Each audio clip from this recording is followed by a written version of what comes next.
అందరికీ నమస్కారం. ఈ వీడియోలో మహాలక్ష్మి పథకం మహిళలకు ప్రతి నెల 2500 పథకానికైతే డేట్ ప్రకటించడం జరిగిందండి. ఎప్పటి నుంచి ఇస్తారో ఏంటి అనే వివరాలు వీడియోలో చెప్తాను.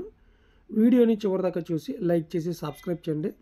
చాలామంది లైక్ చేయట్లేదు, సబ్స్క్రైబ్ చేయట్లేదు. మీరు లైక్ చేస్తే యూట్యూబ్ వేరే వాళ్ళు చూపిస్తుంది. సబ్స్క్రైబ్ చేస్తే మీరు యూట్యూబ్ ఓపెన్ చేయగానే నా వీడియో కనబడుతుంది. మీరు పథకాల గురించి తెలుసుకుని డబ్బులైతే పొందుకోవచ్చు అప్లై చేసుకుని.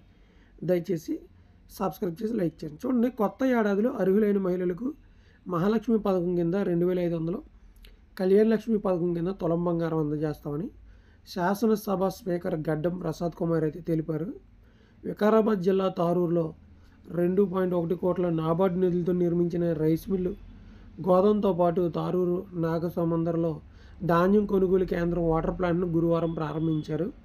ఈ సందర్భంగా నిర్వహించిన సమావేశంలో ఆయన మాట్లాడుతూ 10 ఏళ్ళు పాలించిన బీఆర్ఎస్ ప్రభుత్వం వేల కోట్లు అప్పు చేసిందని, రాష్ట్రాన్ని ఆర్థికంగా నెట్టేసిందని, ఈ అప్పులకు కాంగ్రెస్ 58,000 కోట్లు చెల్లించిందని చెప్పడం జరిగింది.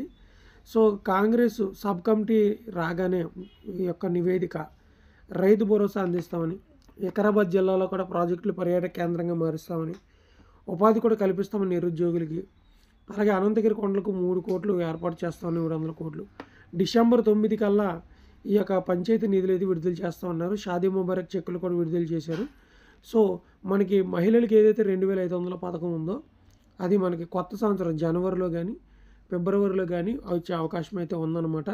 సో సీఎం చెప్పాడంటే ఖచ్చితంగా ఈ యొక్క ఎవరైతే స్పీకర్ ఉన్నారో గడ్డం ప్రసాద్ గారు వారు కూడా దీన్ని అయితే వెల్లడి చేయడం జరిగిందనమాట. ఇది వీడియో లైక్ చేయండి, ఛానల్ సబ్స్క్రైబ్ చేస్తే నా వీడియోస్ యూట్యూబ్లో కనబడతాయి. Thank you.